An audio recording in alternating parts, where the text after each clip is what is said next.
Welcome, everyone. I'm absolutely thrilled to have you here for this explainer. Today, we're going to explore a genuinely mind-bending reality about the universe we live in. And that is the fact that absolutely nothing exists in isolation. Everything around you, everything inside you is part of a grand, interconnected architecture. Yes, literally everything, right down to the cup of coffee you might be drinking right now. So, let's dive right in with a bit of a brain teaser. What does a tiny little quark, a human being, and a massive multinational corporation all share? I mean, on a surface, they seem completely unrelated, right? But the fascinating answer actually lies in how they're organized. You see, they're all nested arrangements of systems within systems. They are built on the exact same underlying architecture of complexity. To demystify all this system science, here's our roadmap for today. We'll be covering nested systems everywhere, the magic of holons, drawing and maintaining boundaries, how system levels interact, and we'll wrap up with engineering our complex world. All right, starting us off with Section 1, nested systems everywhere.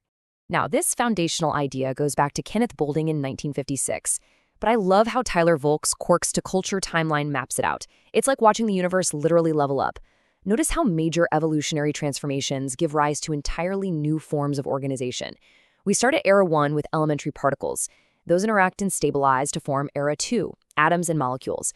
Then those molecular networks eventually give rise to Era 3, living cells and organisms. And finally, those organisms interact to build Era 4, complex social and cultural systems. So over time, matter and energy have just continuously layered upon themselves to create entirely new realities. And what's truly wild is how universal this pattern is across every single domain of science. Look at biology. Cells combine to make organs and organs make up organisms. Or in engineering, where components form subsystems which then form these massive systems of systems. The absolutely crucial takeaway here is that higher levels emerge from the interactions of lower-level elements, while simultaneously creating a brand new environment, a completely new context that influences those exact same elements. But you might be wondering, how does the universe manage all this crazy complexity without just falling apart? Well, in 1962, Herbert Simon gave us the answer: nearly decomposable systems. Now, that sounds like a mouthful, but it basically means that the interactions inside a subsystem are just way stronger than the interactions between different subsystems. Think of a bustling office building. The chatter between people inside a specific department is much higher than the communication between entirely different departments. This is really the ultimate solution to manageable complexity. It lets complex structures evolve, grow, and stay stable without needing to micromanage every single interaction in the whole system at once. Moving on to Section 2, the magic of holons. If you think of reality like a set of nested Russian matryoshka dolls, Arthur Koestler coined a brilliant term back in 1967 for those individual dolls. He called them the holon. A holon is an entity that is simultaneously a whole system all by itself and a part of a larger system. You, for instance, are a holon. You're a complete whole organism, but you're also just one part of your family, your community, and society at large. And when holons stack together like this, they form what we call a holarchy. To survive in a holarchy, every single holon has to balance this constant dynamic tension of opposites. On one hand, you've got the self-assertive tendency. A holon has to maintain its own individual identity and structural integrity. I mean, if a biological cell loses its shape, it dies. But on the other hand, we have the integrative tendency. The holon also has to participate and cooperate within the larger system. It has to do its job for the organ. Balancing this autonomy with integration is exactly what allows complex systems to stay coherent, yet incredibly adaptable to change. Which brings us to Section 3, drawing and maintaining boundaries. So, how does a holon actually maintain its identity in a chaotic sea of complexity? Well, it draws lines. Levels of organization depend fundamentally on establishing boundaries to separate a system from its environment. And these boundaries take on different forms depending on the domain we're looking at. In biology, we have physical boundaries, like cellular membranes. In social structures, we see functional boundaries, like distinct organizational roles and departments. And over in conceptual systems, we have informational boundaries, defined by symbols, models, and definitions. There's this fantastic quote from biologists Maturana and Varela that captures this perfectly. They said, living systems continuously produce and maintain their own boundaries. The absolute keyword here is continuously. Boundaries aren't just static brick walls. They're active, ongoing processes of distinction. If a biological cell stops the active process of maintaining its membrane, it just dissolves back into its environment. A system is entirely defined by its continuous effort to exist. Let's move to Section 4, how system levels interact. Okay, so now that we have our layers and our boundaries, let's look at how these nested levels actually talk to and influence each other. System behavior is driven by multi-level causation, which happens in three main steps. Step 1 is upward causation. This is where the lower-level components interact to give rise to higher-level structures. Step 2 is downward causation, and this one is vital. Higher-level structures constrain the lower levels. Think of it like traffic laws. Society provides the rules of the game, so individual cars don't constantly crash into each other.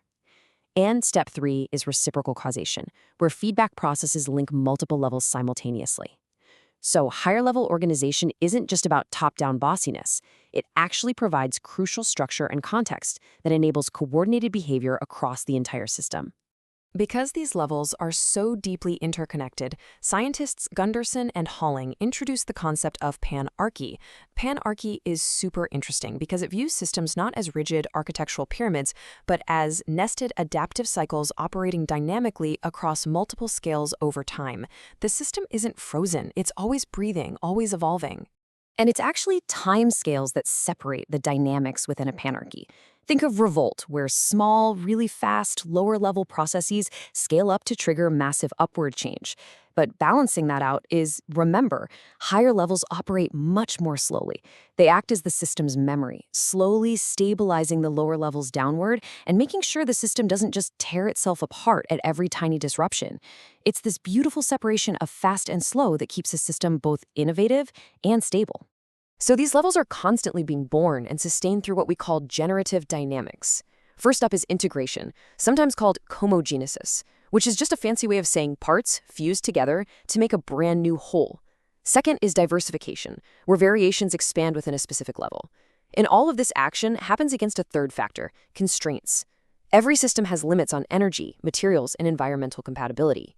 Evolving systems are constantly shaped by this ongoing push and pull between generation and constraint. Finally, Section 5, engineering our complex world.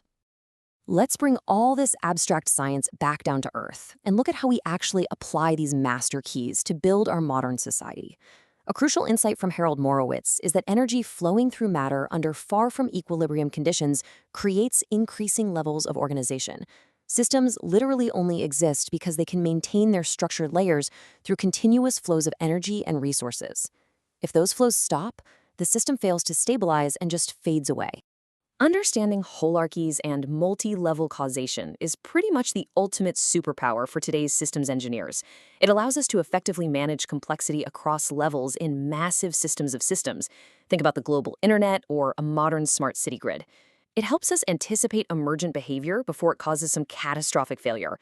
But most importantly, it lets us design resilient socio-technical systems that can adapt to rapid change, simply because we understand how the technical, organizational, and environmental levels are all constantly influencing each other. Let's wrap up today with a quick thought experiment. What larger system are you a part of right now? Remember, you are a Hullen. You have your own boundaries, your own self-assertive tendencies, but you're also deeply integrated into families, workplaces, and ecosystems, constantly shaped by upward and downward causation. By understanding system science, we aren't just figuring out the architecture of the universe, we're actually understanding our own place within it. Thank you so much for joining me on this explainer. Keep learning, keep questioning, and I will see you next time.